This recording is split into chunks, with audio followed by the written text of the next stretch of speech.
Hi class, I hope everyone's doing well today. So today we're going to read one of my most favorite stories, The Day You Begin by Jacqueline Woodson. And as you listen along, I want you to think about how you feel like you belong somewhere, like in a classroom.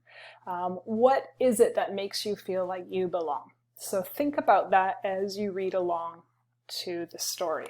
So let's begin. The day you begin. There will be times when you walk into a room and no one there is quite like you. Maybe it will be your skin, your clothes, or the curl of your hair. There will be times when no one understands the way words curl from your mouth, the beautiful language of the country you left behind. My name is Rigoberto. We just moved here from Venezuela. And because they don't understand, the classroom will fill with laughter until the teacher quiets everyone. Rigoberto, from Venezuela, your teacher says so soft and beautifully that your name and homeland sound like flowers blooming the first bright notes of a song. There will be times when the words don't come, your own voice, once huge, now smaller, when the teacher asks, "What did you do last summer?" Tell the class your story.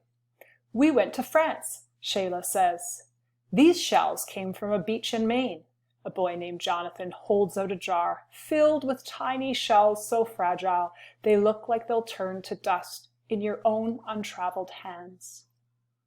"My whole family went to India, Spain, South Carolina." Each souvenir a small triumph of a journey, their travels going on and on. And as you stand in front of that room, you can only remember how the heat waved as it lifted off the curb, and your days spent at home caring for your little sister who made you laugh out loud and hugged you hard at nap time. You can only remember the books you kept on reading long after she had fallen to sleep.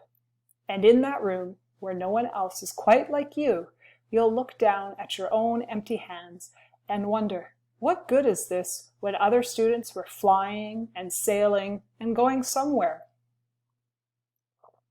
There will be times when the lunch your mother packed for you is too strange or too unfamiliar for others to love as you do.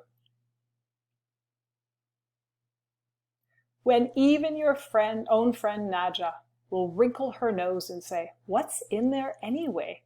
And you'll wonder how she doesn't see the rice beneath the meat and kimchi. You'll wonder why she doesn't remember that rice is the most popular food in the world.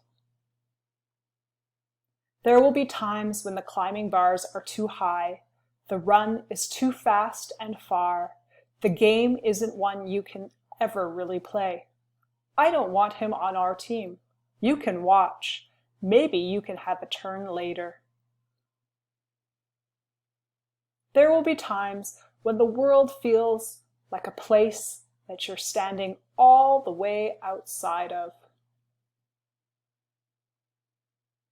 And all that stands beside you is your own brave self, steady as steel and ready, even though you don't yet know what you're ready for.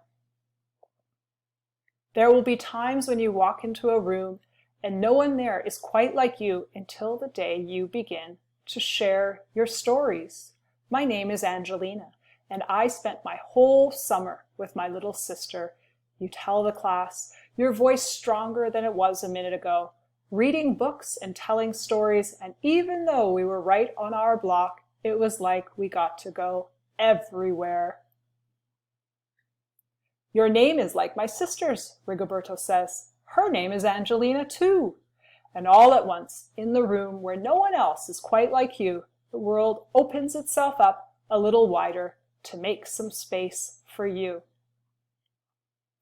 This is the day you begin to find the places inside your laughter and your lunches, your books, your travel, and your stories, where every new friend has something a little like you and something else so fabulously not quite like you at all.